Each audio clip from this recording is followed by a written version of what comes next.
गिरिवरधारी। जय राधा माधव कुंज बिहारी, गोपी जन वल्लभ गिरिवरधारी।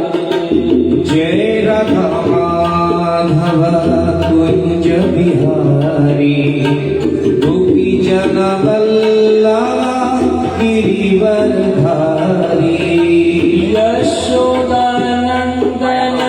ब्रज जन रंजन, यशोदानंदन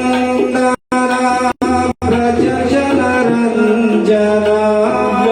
यशोदानंदन ब्रज जन रंजन।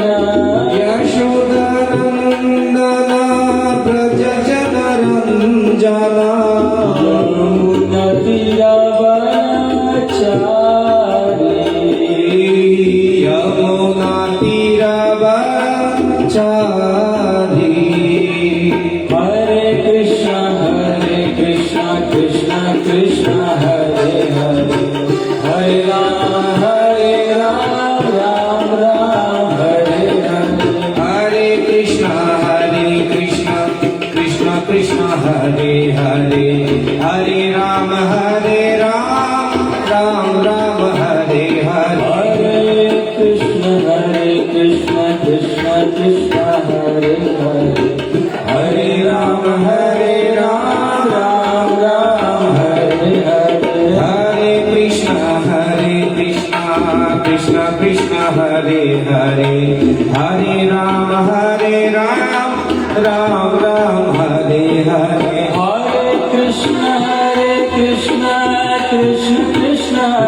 हरे, हरे राम राम राम हरे हरे। हरे कृष्ण कृष्ण कृष्ण हरे हरे, हरे राम राम राम हरे हरे। हरे कृष्ण कृष्ण कृष्ण हरे हरे, हरे राम राम राम हरे हरे। हरे कृष्ण कृष्ण कृष्ण हरे हरे, हरे राम राम राम हरे हरे।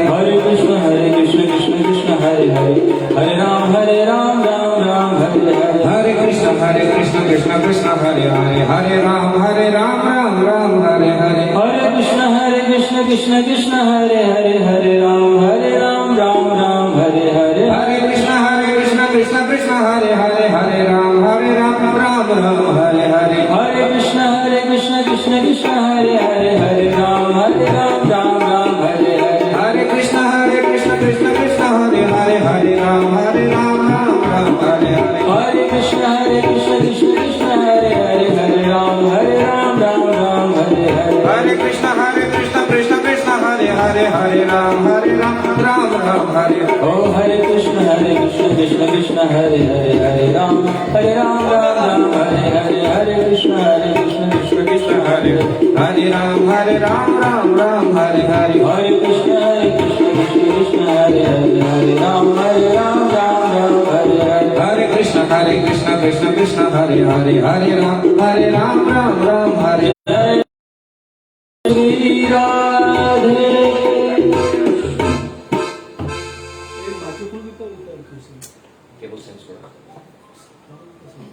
थोड़ा सा, अच्छा ठीक है। ओम अज्ञानतिमिलितं येन तस्मै श्री गुरवे नमः। श्री चैतन्यमनोभीष्टं स्थापितं येन भूतले स्वयं रूपः कदा मह्यं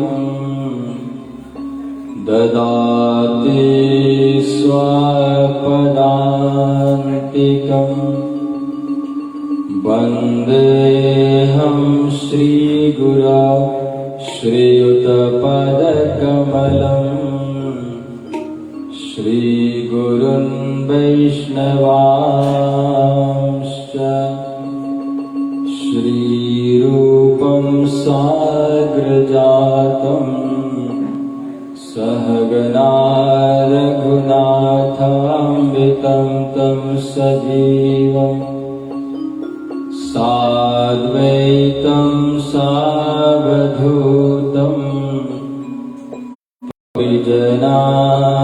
सहितं कृष्ण चैतन्य देवं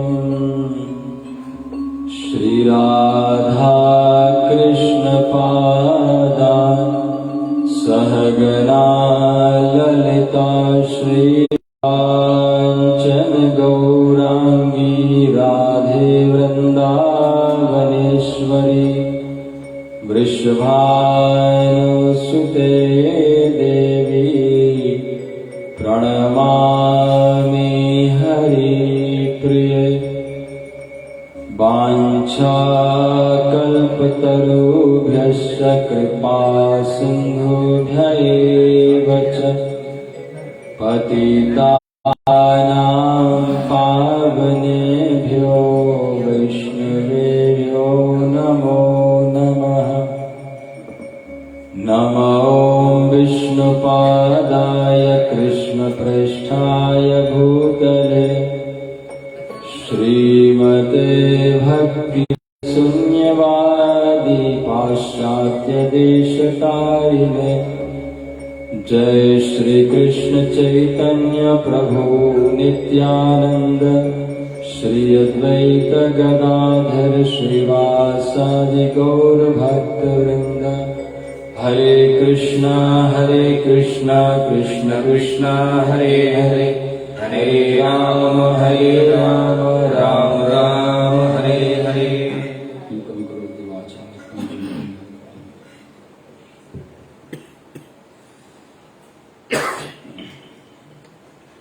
अस्ति प्राप्तिश्च कंसस्य महिष्यो भरतर्षभ मृते भरतरि दुःखार्ते इयतो स्म पितुर्गृहान्।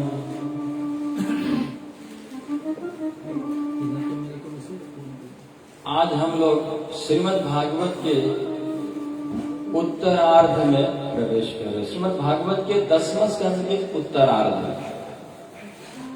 पहले हम लोगों ने कल जो 10वें स्कंद के पूर्वार्ध सुने थे और उद्धव जी का गोपियों से मिलन, ये हम लोगों ने अंत यहां तक हम लोग सुने थे। अब अस्थि और प्राप्ति दोनों कंस की पत्नियां हैं। ये दोनों अपने पिता के पास गई। महिष्यो भरतर मृते भरतरि दुःखार्ते, अपने पति कंस का मृत्यु हो गया, अपने वैधव्य का कारण बताने के लिए अपने मायके अपने पिता जरासंध के पास गए और अपने वैधव्य का कारण बताया कि हमारे पति को, कंस को कृष्ण ने मार दिया। तभी से जरासंध भगवान का बहुत बड़ा शत्रु बन गया और जरासंध ने भगवान को मारने के लिए, अपने दामाद का बदला लेने के लिए जरासंध ने 23 अक्षौहिणी सेना तैयार किया। महाभारत में सब मिलाकर के 13 अक्षौहिणी सेना थे। पांडवों की तरफ 7 अक्षौहिणी सेना थे और कौरवों की तरफ से 9, ऐसे कुछ है ना। तो इतने ही थे टोटल करके। इसको हम कहते हैं बहुत बड़ा महाभारत का युद्ध हुआ, बहुत नरसंहार हुआ। कुछ नहीं था। यहाँ 23 अक्षौहिणी सेना लेकर आ रहा है जरासंध, अकेले 23 अक्षौहिणी सेना लेकर। महाभारत में सब मिला के 13 अक्षौहिणी सेना थे, 23 अक्षौहिणी सेना लेकर आता है। एक बार में 23 अक्षौहिणी सेना, 17 बार आक्रमण किया उसने और हर बार आता था तो 23 अक्षौहिणी सेना लेकर आता था। 23 अक्षौहिणी सेना लेकर के पहुंचा मथुरा और मथुरा को घेर लिया, पूरा मथुरा नगरी को घेर लिया। भगवान कृष्ण और बलराम अपने पूरे सैनिकों के साथ बाहर निकले और युद्ध प्रारंभ हो गया। भगवान कृष्ण से बोला, जरासंध मैं तुमसे युद्ध नहीं करूंगा। वो जानता था बहुत शक्तिशाली कृष्ण भगवान, इसलिए वो डर रहा था। बोला मैं, तुम तो बच्चे हो, तुमसे मैं युद्ध नहीं करूंगा। बलराम जी ठीक है, बलराम के साथ मैं युद्ध करूंगा। तो भगवान ने कहा ठीक है, कोई बात नहीं, तुम लड़ो बलराम जी के साथ। और भगवान पल भर में, कुछ ही समय में पूरे सेनाओं को समाप्त कर दिया। रक्त की नदियां बहने लगी। और बलराम जी ने देखा कृष्ण कन्हैया ने सारे के सारे को इतना, तेईस अक्षौणी सेना को इतना जल्दी समाप्त कर दिया, मैं एक इसको नहीं मार पाया। तुरंत बलराम जी ने अपना हल निकाला और भगवान ने रोक लिया। रुको रुको दाऊ जी रुको, क्या कर रहे हैं? क्या कर रहे हैं? मार रहा हूं। भगवान ने कहा मत मारो, मारो मत। बोले क्यों? भगवान ने कहा ये हमारा काम में बहुत ज्यादा हाथ बटा रहा है, अच्छा काम करा रहा है। हम जिस काम के लिए आए हैं इस संसार में, दुष्टों का संहार करने के लिए, पृथ्वी का भार उतारने के लिए, उस काम में ये हाथ बटा रहा है। ये जरासंध 23 अक्षौणी सेना तैयार कर सकता है, मतलब इतना इतना लिया करके हमको हमेशा दिया करेगा, हम यहीं बैठे बैठे मार दिया करेंगे। हमको खोज खोज कर जाके मारना नहीं पड़ेगा। जितने भी दुष्ट हैं उन सबको ये खींच कर लाएगा और यहीं लिया करके हम मार दिया करेंगे। तो बलराम जी ने कहा अब जैसी तुम्हारी इच्छा, ठीक है, छोड़ दिए। वहां से रोता रोता, है ना, जरासंध फिर से गया। और जरासंध बिहार का राजा था, है ना, बिहार का राजा था जरासंध। और वहां से लेके आता था। फिर अगले साल फिर से ऐसे ही 23 अक्षौणी सेना तैयार करके फिर से आया, आक्रमण किया। भगवान ने फिर वही मार करके और उसको छोड़ दिया। रोता रोता पैदल पैदल जाता था, रथ भी तोड़ देते थे, लेकिन कभी हार नहीं माना। देखिए जरासंध की मनोबल, कभी हार नहीं माना। हमेशा 17 बार आक्रमण किया और 17 बार बुरी तरह से हार करके पिट करके गया। रोता रोता जाता था। 18वां बार आक्रमण होने ही वाला था, करने ही वाला था जरासंध। उसी समय वहां नारद जी के पास, नारद जी से कालियवन ने भेंट किया। कालियवन ने कहा नारद जी बताइए मेरे लायक कोई योद्धा हो, मेरे बराबर का योद्धा नहीं मिल रहे हैं। तो नारद जी ने कहा तुम्हारे बराबर के योद्धा मथुरा में अभी रहते हैं, भगवान कृष्ण, जाओ। सांवले से हैं, मोरपंख धारण करते हैं, पीताम्बर पहनते हैं, बहुत सुंदर है और बहुत शक्तिशाली है, तुम्हारी इच्छा पूर्ण कर देंगे। कालियवन को वरदान मिला था, ब्रह्मा जी का वरदान था कि वो मरेगा नहीं, किसी अस्त्र शस्त्र द्वारा उसको मारा नहीं जा सकता, ऐसा वरदान था, कोई हरा नहीं सकता। कालियवन बहुत भारी सैन्य समुदाय के साथ आया और मथुरा को घेर लिया। भगवान ने कहा कि दाऊ जी आप यहीं रहो, अभी 18वां आक्रमण करने वाला है जरासंध, तब तक मैं इसको ठिकाने लगा के आता हूं। और भगवान अकेले ही मथुरा से बाहर निकले और निकल करके बिना रथ का, बिना अस्त्र शस्त्र का, निर्जगाम पुर द्वारा पद्ममाली निरायुध, बिना आयुध लिए, बिना कुछ लिए बाहर निकले ऐसे ही। तो रथ नहीं, कुछ नहीं, ये कैसा? कालियवन देख रहा है, यही तो है, नारद जी बता रहे थे, सांवला सा है और मोरपंख धारण करता है, पीताम्बर पहनता है, सुंदर सा है, यही तो है बिल्कुल। लेकिन इतना मूर्ख, इतना भारी सैन्य समुदाय के साथ मैं आया हुआ हूं, अकेला बिना रथ का ऐसे कैसे आ गया? सोच रहा था, तब तक भगवान भागने लगे। अरे भागता भी है? भगवान भागने लगे, आ जाओ करके बुलाते जा रहे, भागे जा रहे, भागते भागते वो भगा रहा था पीछे से, भगवान आगे आगे भाग रहे हैं, बोल रहे हाँ आ जाओ और आ जाओ। अरे थोड़ा भी तुम्हारे अंदर क्षत्रिय रक्त है, मेरे साथ युद्ध कर, ललकार रहा था बार बार। भगवान बोल रहे हाँ करेंगे, तुम आ जाओ आ जाओ। खींचते हुए बुलाते हुए लेकर के गए, मथुरा में युद्ध हो रहा था, वहां से आगरा पार करके 60 किलोमीटर दूर है आगरा। आगरा के बाद ये 30 किलोमीटर 30-40 किलोमीटर और आगे है धौलपुर। धौलपुर तक लेकर के आए भगवान इसको। और धौलपुर में एक मुचकुंद महाराज का गुफा था, एक बहुत बड़ा गुफा था जिसमें मुचकुंद महाराज सो रहे थे। अभी भी वो गुफा है। तो मुचकुंद महाराज उसमें सो रहे थे, भगवान अंदर घुस गए। अरे ये भागता भागता आया, ये गुफा में घुस गया, ये कैसा योद्धा। बोलते हुए जा रहा था, मैं छोड़ूंगा नहीं, तुम गुफा में घुसो चाहे कहीं घुसो, तुमको मैं छोड़ूंगा नहीं। भगवान बोले हाँ आ जाओ। और गए अंदर जाकर के मुचकुंद महाराज सो रहे थे, अपने चादर उड़ा दिए, उड़ा करके कोने में छुप के खड़े हो गए, देख रहे हैं। वो आया और उसने हरे कृष्णा कृष्ण कृष्णा हरे हरे, हरे राम राम राम हरे हरे, हरे कृष्णा कृष्ण कृष्ण हरे हरे, हरे राम राम राम हरे हरे। प्रभु जी तो बहुत बहुत स्वागत है। प्रभु जी ने हमें कुछ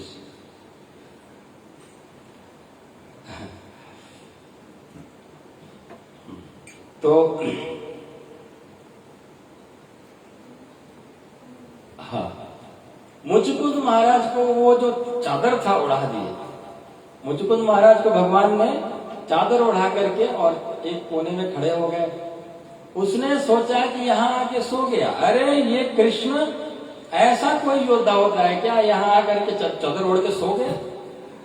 जोर से एक लात मारा और मुचकुंद महाराज उठ गया, उनका नींद खुल गया और जैसे ही देखे बस जल करके भस्म हो गया।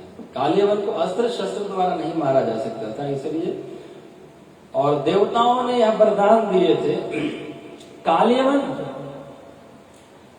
मुचकुंद महाराज देवासुर संग्राम में भाग लिए थे और देवताओं ने कहा था कि यदि बहुत प्रसन्न हुए थे देवता लोग मुचकुंद महाराज के युद्ध को देख करके और बोले कि मांगो क्या चाहते हो। तो बोले कि अब मैं जीवन भर युद्ध करते रहा, अब मुझे आराम करने की बहुत इच्छा है, तो सोने का वरदान दो कि मैं खूब अच्छी तरह से सो जाऊं। बोले जाओ। देवताओं ने बोले कि जाओ तुम 6 लंबे समय तक सो, तुम खूब अच्छी तरह से सो।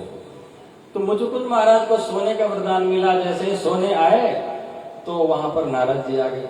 नारद जी ने कहा जब सोते हैं तो ऐसे नहीं सोना चाहिए, सोने का भी विधि है। कैसे? हरे कृष्णा कृष्ण कृष्ण हरे हरे, हरे राम राम राम हरे हरे। नाम जप करते करते सोना चाहिए, कभी भी ऐसे ही नहीं सोना चाहिए। और बहुत सुंदर शिक्षा दी है। मुचकुंद महाराज ने भगवान का नाम लेते लेते सोए थे और जब उठे तो कालियवन को जलकर भस्म कर दिए और तब भगवान सामने आए, सीधे भगवान का दर्शन हुआ। क्योंकि भगवान का नाम लेते लेते सोए थे, उठे तो भगवान का दर्शन मिला है। तो भगवान ने बहुत सुंदर आशीर्वाद दिया। मुचकुंद महाराज ने कहा कि अब मेरे को बहुत थक गया हूं संसार से, अब मुझे अपने धाम ले चलिए। भगवान ने कहा तुम भक्ति किया नहीं, तुमको कैसे ले जाएंगे? बोले तो अब कैसे करें? तो बोले अभी एक जन्म और लेना पड़ेगा। तो वही नरसिंह भगत के रूप में कलयुग में वही मुचकुंद महाराज नरसिंह भगत के रूप में प्रकट हुए और उन्होंने बहुत सुंदर भजन किए थे। नरसिंह भगत की कथा आप लोग सुने होंगे। अब कालियवन को ठिकाने लगा करके भगवान आए। जैसे ही मथुरा पहुंचे ही थे तो जरासंध ने आक्रमण शुरू कर दिया। जरासंध ने पूरे 23 अक्षौहिणी सेनाओं से पूरा मथुरा को घेर लिया था। अब वो सब सोच रहे हैं, भगवान कृष्ण बलराम जी से कहते हैं कि देखो अभी अभी मैं युद्ध करके आया हूं, बहुत थका हुआ हूं और मुझे युद्ध करने की इच्छा नहीं है, हम लोग युद्ध नहीं करेंगे, अब हम लोग भागेंगे। तो बलराम जी ने कहा ऐसे भागेंगे तो लोग भगौड़े बोलेंगे। बोले कोई बात नहीं, हमको तो माखन चोर कहते हैं, चीर चोर बोलते हैं, एक रणछोड़ जुड़ जाए, एक नया नाम जुड़ जाएगा, अच्छी बात है। वैसे कुछ और कारण था, भगवान बलराम जी से भी नहीं बताया।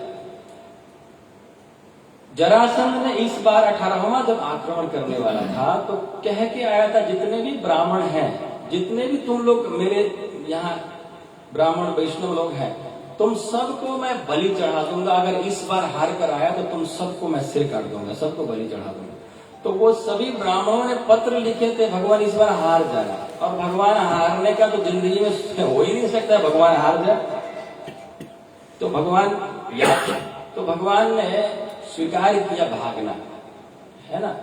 तो भगवान ने बलराम जी से बताया, तो बलराम जी ने कहा कि ये मथुरा वासियों को क्या करें। भगवान ने कहा उसका भी व्यवस्था कर चुका हूं मैंने।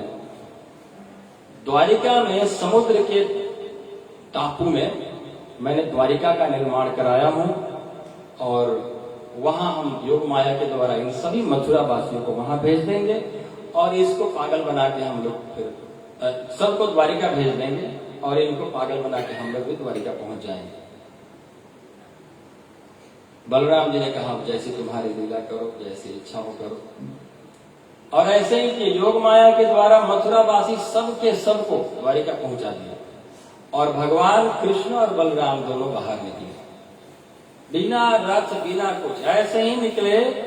और वो देखा, अरे ये कृष्ण बलराम इतने बड़े सैन्य समुदाय के साथ आते थे हमेशा और युद्ध करते थे, इस बार क्या हो गया। और कृष्ण बलराम भागने लगे, अरे ये भागते भी हैं। भागते भागते वो पीछे भगा रहा है जरासंध ने, थोड़ा भी क्षत्रिय रक्त है मेरे साथ युद्ध करो बोल रहा है, ललकार रहा है, लेकिन भगवान भागते गए। भागते भागते प्रवर्षण पर्वत के ऊपर चढ़ गए, और प्रवर्षण पर्वत से ऊपर जब चढ़े तो ये चढ़ नहीं पा रहा था, तो चारों तरफ से आग लगाने को बोला।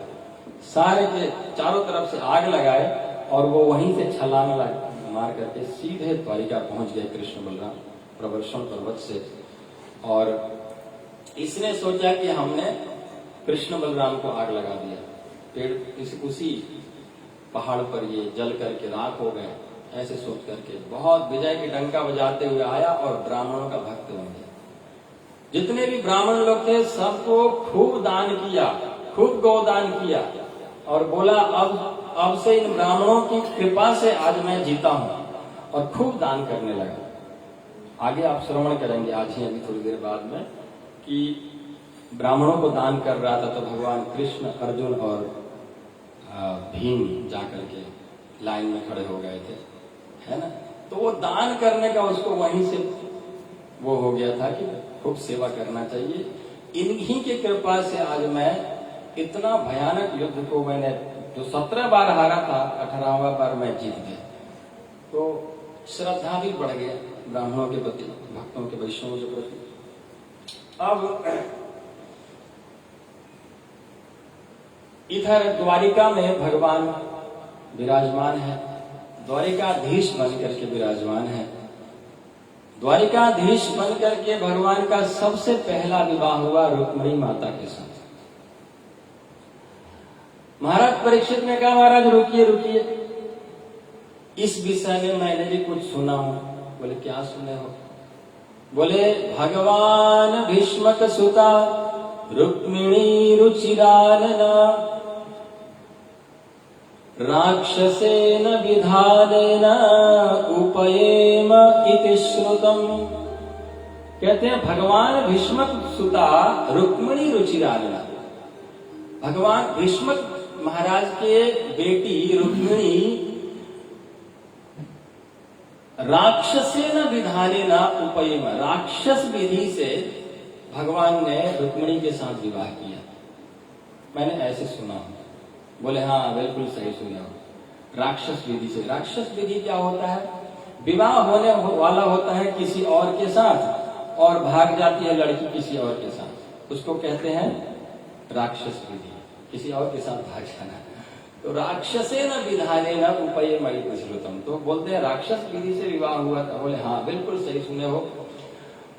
राजा भीष्मको नाम विदर्भाधिपतिर्महान् तस्य पंचाभवन पुत्र कन्निका च वरानना। भीष्मक महाराज के 5 बच्चे हैं, 5 बेटे हैं और 1 बेटी है। भीष्मक महाराज की जो बेटी है वो संसार में सबसे सुंदर माने जाते थे उस समय। रुक्मिणी माता जो थी बहुत सुंदर, जितने भी राजा महाराजा राजकुमार आदि थे सब लोग रुक्मिणी का गुणगान करते थे। यहाँ तक कि ऋषि मुनि साधु संत लोग भी रुक्मिणी का गुणगान करते थे। तो भगवान कृष्ण के पास जब जाते थे तो रुक्मिणी के विषय में सुनाते थे, रुक्मिणी इतना सुंदर है, ऐसे है, और भगवान सुनते थे, खूब आनंद, खूब अच्छा से सुनते थे। और जब साधु संत लोग जब रुक्मिणी के पास जाते थे तो रुक्मिणी को सुनाते थे कि द्वारिकाधीश कितना सुंदर है, कितना सुंदर है, कितना शक्तिशाली है, क्या है, सब सुनाते थे। बार बार सुन सुन करके रुक्मिणी माता के हृदय पटल पर भगवान का एक रूप अंकित हो गया। देखे नहीं थी कभी भगवान का दर्शन नहीं हुआ था, लेकिन उनके हृदय पटल पर भगवान का सुंदर सा एक रूप अंकित हो गया था। और हमेशा सोचती थी कि अगर विवाह होगा तो मेरा केवल भगवान द्वारिकाधीश के साथ मेरा विवाह होना चाहिए, ऐसे सोचते रहती थी। एक दिन भीष्मक महाराज ने अपने 5 पुत्रों को बैठा करके बोले कि देखो बच्चों, तुम्हारी बहन रुक्मिणी का विवाह का उम्र हो गया है, इसको विवाह कर देना चाहिए। और मेरे ध्यान में द्वारिकाधीश के अलावा और कोई है ही नहीं, रुक्मिणी के लायक और कोई नहीं दिखाई दे रहा है। और किसी ने तो कुछ नहीं बोला, लेकिन जो सबसे बड़ा बेटा था रुक्मी खड़ा हो गया। रुक्मी ने कहा, देखो पिताजी, उस भगोड़े से, उस ग्वाले से, उस माखन चोर से हम अपने बहन के कभी विवाह नहीं कराएंगे। उसके साथ अरे जहां देखता है थोड़ा शक्तिशाली योद्धा और रण छोड़ के भाग जाता है, ये कोई शक्तिशाली योद्धा माना जाएगा उसको? अपना जन्मभूमि छोड़ के, मथुरा छोड़ के द्वारिका में समुद्र के बीच में बैठा हुआ है डर के मारे, आप उसको योद्धा मान रहे हो? ऐसे बोला कि भीष्मक महाराज को बहुत क्रोध आया। भीष्मक महाराज जो है भगवान के बहुत बड़े भक्त हैं। बोले बस करो, अब मुंह बंद करो, अब जो भी बोल दिया, अब आगे कुछ मत बोलना। द्वारिकाधीश के विषय में ऐसा शब्द मैं सहन नहीं कर सकता हूँ। हाँ, तुमको अगर इच्छा है तुम्हारी बहन के लिए, तुम अपने आप ढूंढो कौन सा अच्छा होगा, तुम अपने से जाके खोज के तुम विवाह कराओ, कोई बात नहीं, मैं कुछ नहीं करूंगा। बोला ठीक है पिताजी, आप चिंता मत करिए, मैं करता हूँ। और रुक्मी चला गया शिशुपाल के पास, और शिशुपाल से अपनी बहन का, रुक्मिणी माता का विवाह कराने के लिए तय करके आया। और बोला पिताजी हो गया, मैंने परसों बारात आ रहा है, शिशुपाल से मैं विवाह का तय किया हूँ। तो संसार में सबसे ज्यादा शक्तिशाली शिशुपाल चेदी नरेश है, इनसे बढ़कर और कौन हो सकता है। मैं विवाह तय करके आया हूँ, परसों ही बारात आ रहा है। भीष्मक महाराज ने कहा कोई सगाई नहीं, कोई कुछ नहीं, ऐसे कैसे तुम्हारा है विवाह, परसों बारात कैसे आ रहा है? बोले आप वो सब अपने से कर लेना, यहाँ आएंगे तो यही अपना सगाई वगाई करना है, सब यही करना।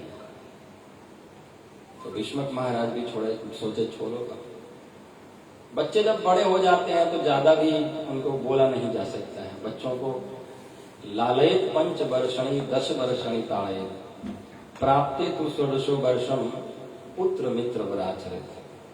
चाणक्य नीति चाणक्य पंडित कहते हैं कि 5 वर्ष तक तो लालन पालन करना चाहिए बच्चों को, और जैसे ही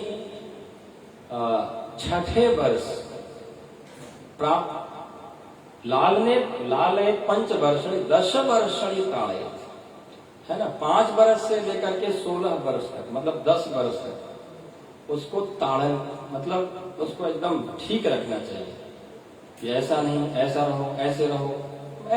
ताड़न का मतलब पिटाई नहीं करना है, उसको एकदम खूब अच्छी तरह से ध्यान रखना चाहिए, अपना ध्यान उसके ऊपर रहना चाहिए। और जैसे ही प्राप्ते तू 16 वर्षम, जब 16 वर्ष का हो जाए तो पुत्र मित्र वर आचरित, पुत्र को मित्र की तरह आचरण करना चाहिए। तो अब ये बड़े बड़े बच्चे हो गए हैं तो इनको बार बार डांटने से नहीं होगा। बोले भीष्म महाराज कोई बात नहीं, रहने दो, अब जो भी सगाई आएगा तभी होगा।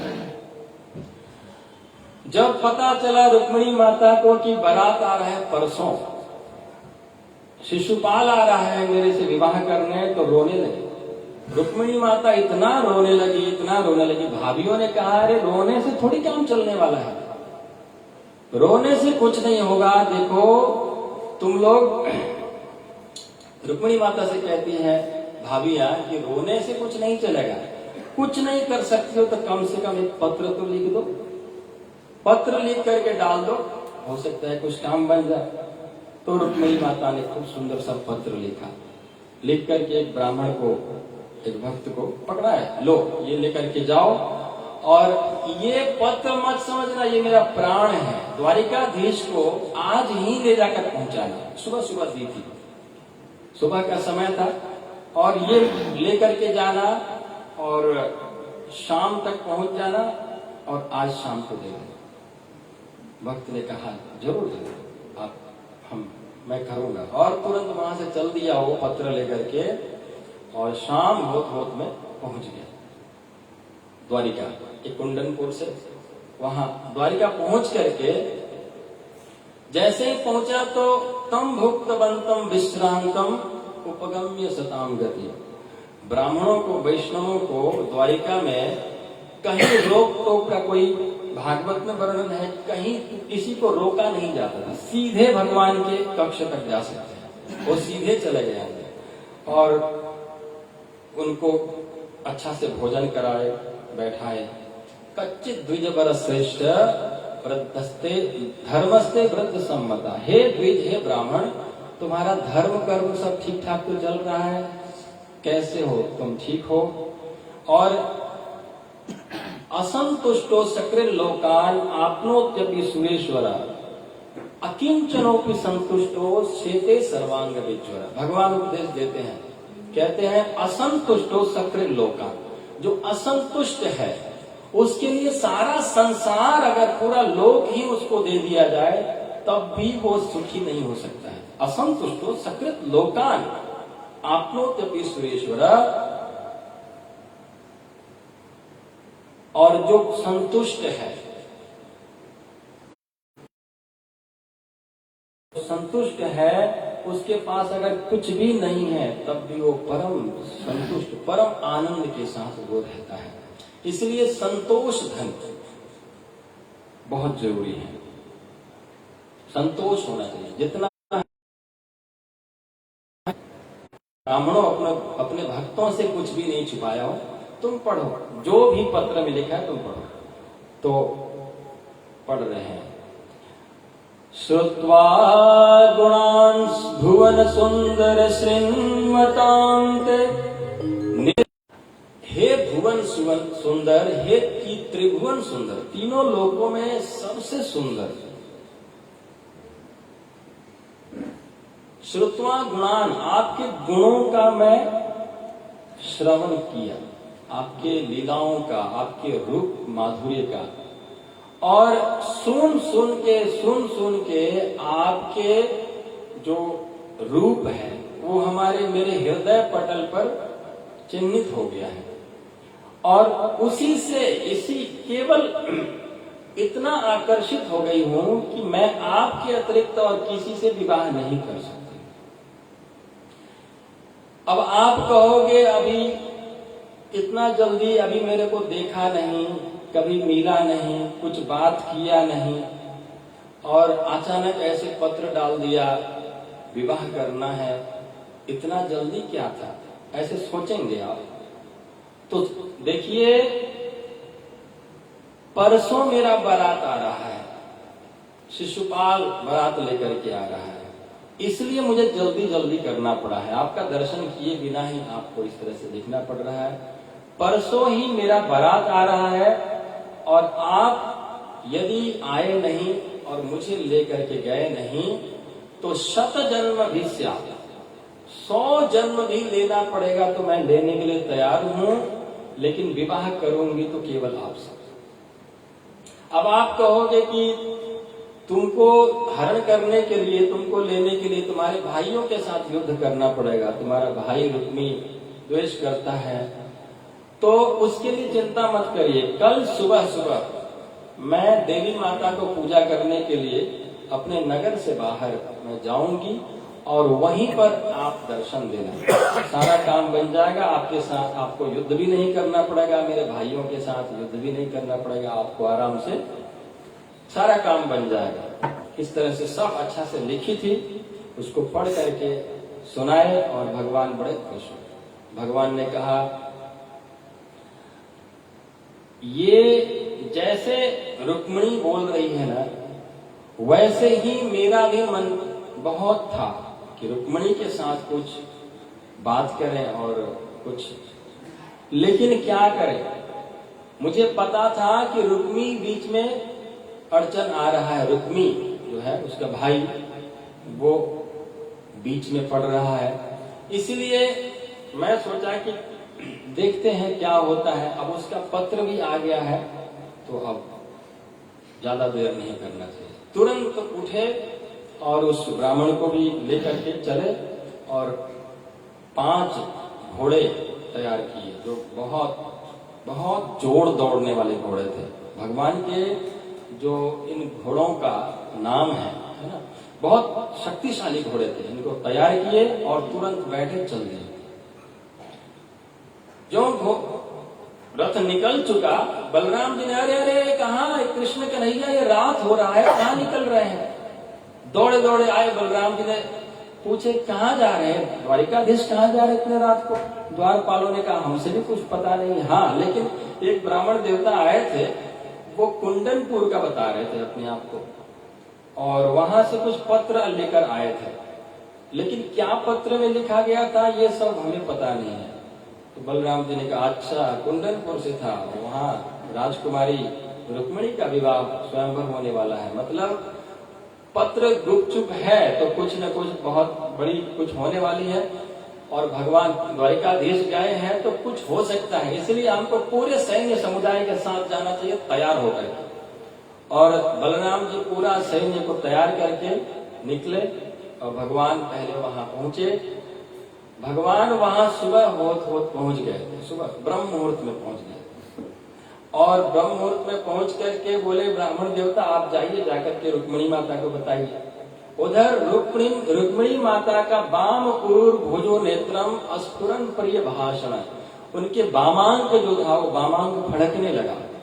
समझ में आ गया, अच्छा मतलब शुभ शकुन शुभ होने वाला है कुछ। रुक्मिणी माता का वामांग फड़कने लगा। ये माताओं का जब वामांग बाएं तरफ का कोई अंग फड़कने लग जाए तो समझ लीजिए अच्छा कुछ होने वाला है, और प्रभु जी लोग का जो दायां अंग फड़कने लग जाए तो समझ लेना चाहिए कुछ अच्छा होने वाला है।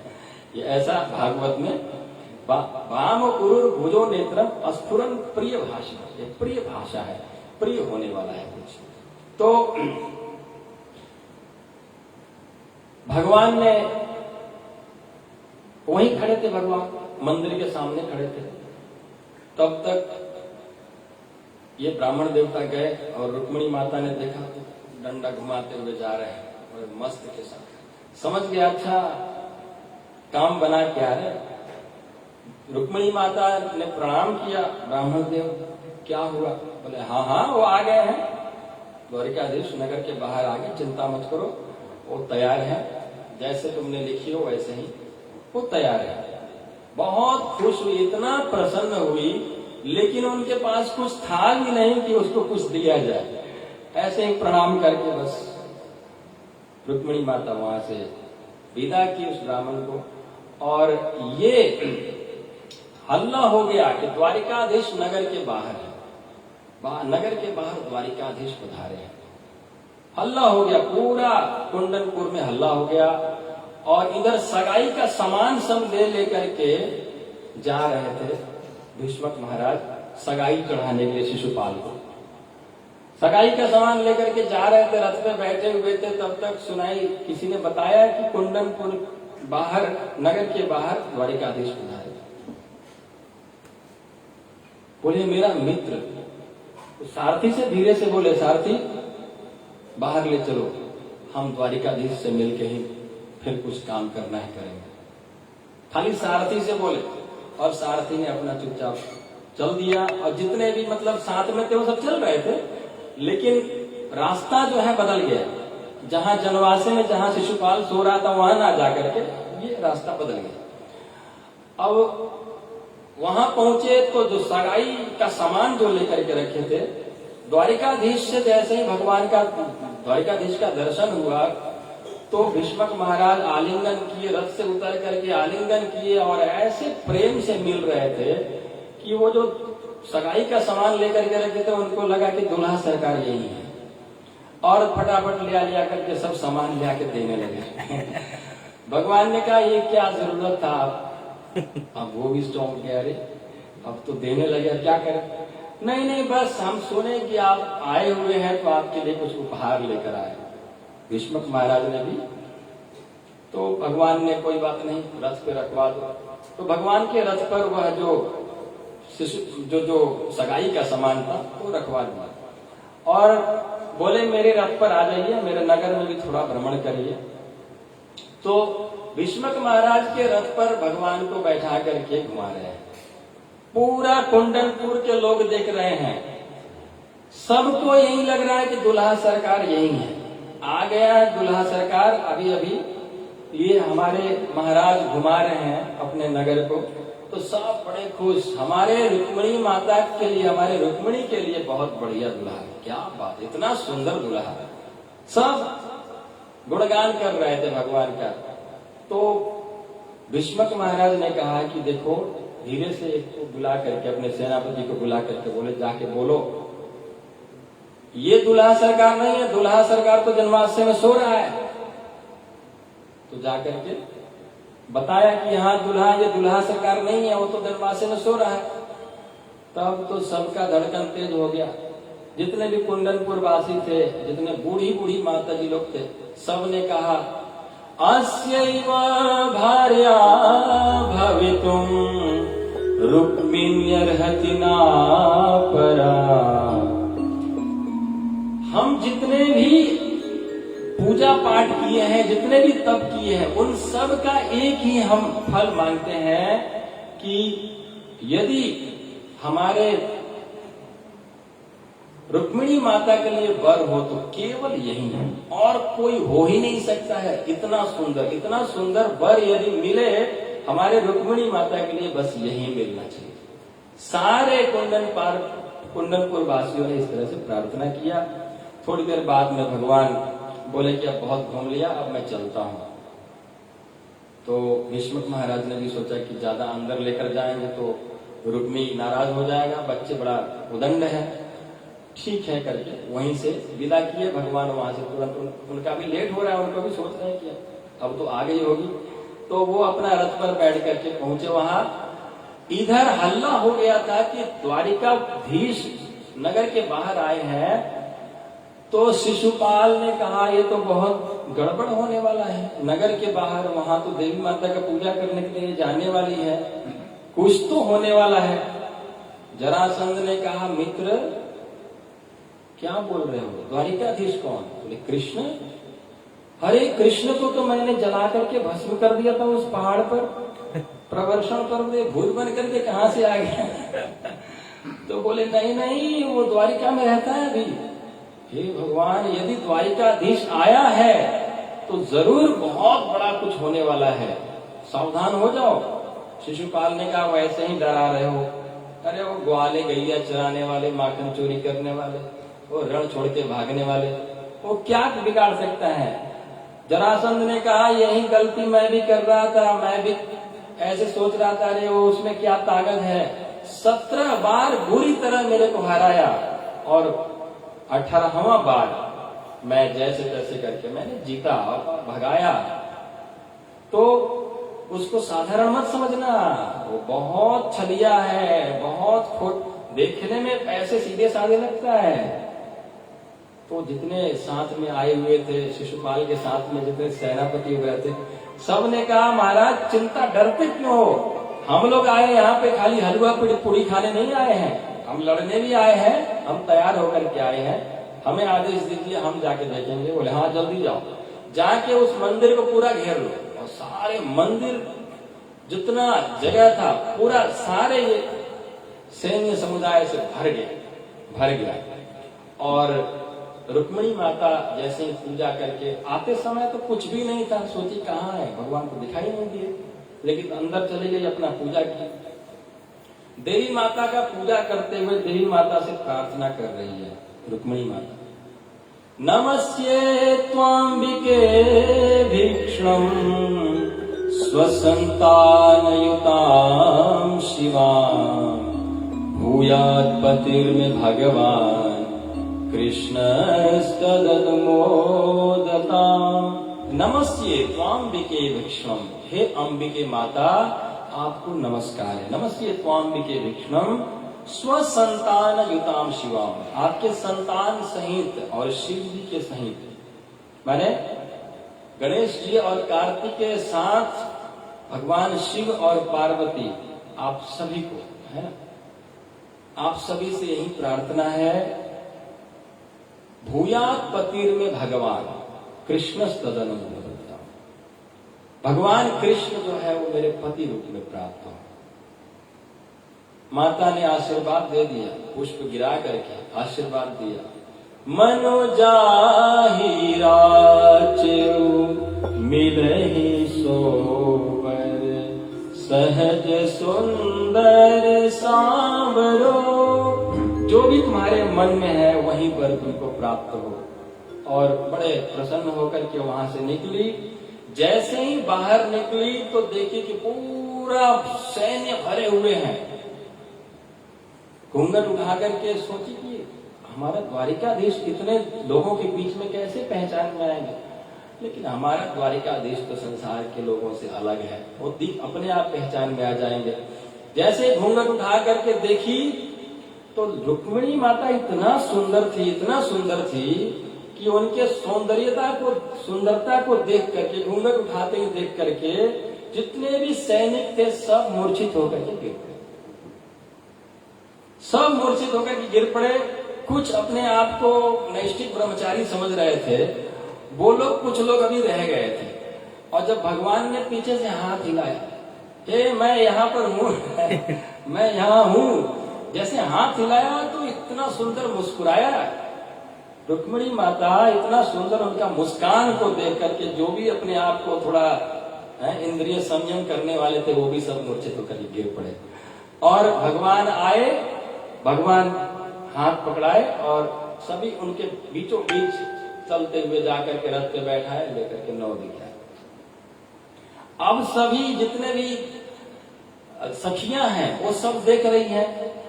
थोड़ी देर के बाद में ये लोग उठे हैं, सेना लोग, हम लोग यहाँ कुछ काम के लिए आए थे। बोले हाँ काम के लिए आए थे। अरे रुक्मिणी के लिए आए थे, देखो वो लेकर चले गए। सखियों ने बताया, अरे पकड़ो ले गो पकड़ो पकड़ो करते हुए दौड़े। तब तक तो उधर से आवाज आया, भगवान वैसे रथ घुमा करके शंख फूंक दिए थे कि चलो लड़ेंगे। तब तक पीछे से आवाज आया, द्वारिकाधीश की।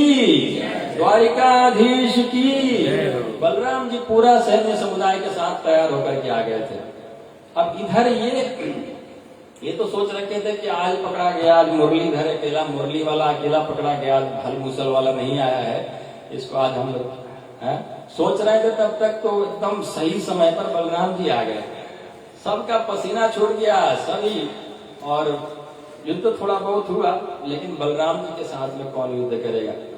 और भगवान वहां, बलराम जी ने कहा, कन्हैया तुम बहू रानी को लेकर के जाओ, घर में इकट्ठे आशीर्वाद दूंगा। और भगवान रुक्मिणी माता को लेकर जा रहे हैं। इधर हल्ला हो गया कि जो सैनिक पिट गए थे, पिटाई खाए थे, वो सभी दौड़े दौड़े गए, जाकर के बोले महाराज, शिशुपाल से बोले महाराज लड़की भाग गई। रुक्मिणी माता को हरण कर ले गए, द्वारिकाधीश ले गए। अब तो बड़ा शिशुपाल रोने लगा। मेरी भाभियां मेरे को कितना मजाक करेगी। और इतना रो रहा था, बोलता है मैं आत्महत्या कर लूंगा, मैं मर जाऊंगा, मेरी कितना बेइज्जती होगी। रो रहा था। जरासंध ने कहा, मित्र रो मत, इतना अधीर मत हो। अरे मैंने इस कृष्ण को हराने के लिए 17 बार हारा था। 17 बार हार कर भी अपना मनोबल को मैंने नहीं टूटने दिया। तुम एक बार हार करके तुम इतना अधीर हो रहे हो। तब उसको थोड़ा सा ताकत मिला शिशुपाल को। मेरे मित्र लोग, मेरा मित्र 17 बार हार करके भी इतना बेशरम मित्र पड़ा हुआ है, तो मेरे को क्या डरना है। ऐसे सोचकर थोड़ा ताकत मिला उसको, शिशुपाल को। और जैसे ही रुक्मी को पता चला, रुक्मी ने अहत्वा समरे कृष्ण अप्रत्युह्यच रुक्मिणीम कुंडिनम न प्रवेक्ष्यामि सत्यमेत ब्रवीमि वह। तुरंत बोला कि मैं प्रतिज्ञा करता हूं, जब तक मैं उसको पकड़ करके नहीं ले आऊंगा, उस द्वारिकाधीश को जब तक नहीं पकड़ लूंगा और इसको रुक्मिणी को मैं अपने घर नहीं लेकर आऊंगा, तो मैं मुख नहीं दिखाऊंगा कुंडनपुर में। और ऐसे प्रतिज्ञा करके वहां से वो चल दिया। जैसे ही वो वहां पहुंचा, वो शॉर्टकट रास्ता से पकड़ा, भगवान जा रहे थे, बलराम जी अभी पीछे थे, वो किसी और रास्ते से पहुंच गया था भगवान के पास। और भगवान ने जैसे ही देखा, तुरंत सावधान किया, सावधान युद्ध शुरू हो गया। भगवान ने ऐसे युद्ध किया, रुक्मी को सारे अस्त्र शस्त्र सब काट वाट के रख दिए, रथ भी तोड़ दिए और अंत में तलवार निकाल करके जाने कूदने लगे। रुक्मिणी माता ने पकड़ लिया चरणों को, प्रभु जैसा भी भला बुरा सही मेरा भाई है, आप इसको मत मारिए। भगवान ने कहा तुम्हारा भाई लगता है तो मेरा भी तो कुछ लगता है, चिंता मत करो, इसको थोड़ा सबक सिखाना है। तो बोले, तब तलवार निकाल करके गए और बाल लंबा लंबा सा था, पूरा काट करके इधर उधर कुरूप बना करके बना रहे थे। तभी बलराम जी आ गए। बलराम जी ने कहा ये क्या कर रहे हो? असाध्वितम त्वया कृष्ण कृतमस्म जुगुप्सितम, तुम गलत काम कर रहे हो। अपने ही संबंधियों के साथ इस तरह से अगर व्यवहार करोगे तो तुम्हारे साथ संबंध कौन बनाएगा? भगवान ने कहा अब यहां मत डांटिए, बहुरानी के सामने मत डांटिए, कम से कम घर में जाके अकेले में डांट लीजिए। दाऊ जी का से कोई बात नहीं, चलो। और रुक्मी को भी समझाए, रुक्मी तुमको भी ऐसे लड़ना झगड़ना नहीं चाहिए, ये बढ़िया समय है, मंगल समय है, विवाह का समय है, इस समय लड़ झगड़ करके क्या होने वाला है? तो रुक्मी ने भी चुपचाप सुना और फिर वहां से द्वारिका पधारे हैं। भगवान रुक्मिणी माता और भगवान कृष्ण का खूब सुंदर श्रृंगार होकर के खूब सुंदर विवाह हुआ है। तो रुक्मिणी माता जी ने तैयार किया है कुछ रुक्मिणी कृष्ण का। तो हाँ, माता जी भजन गाया।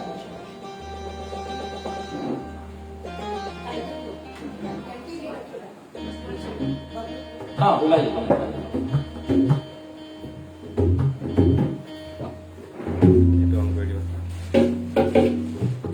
कौन सा भजन है?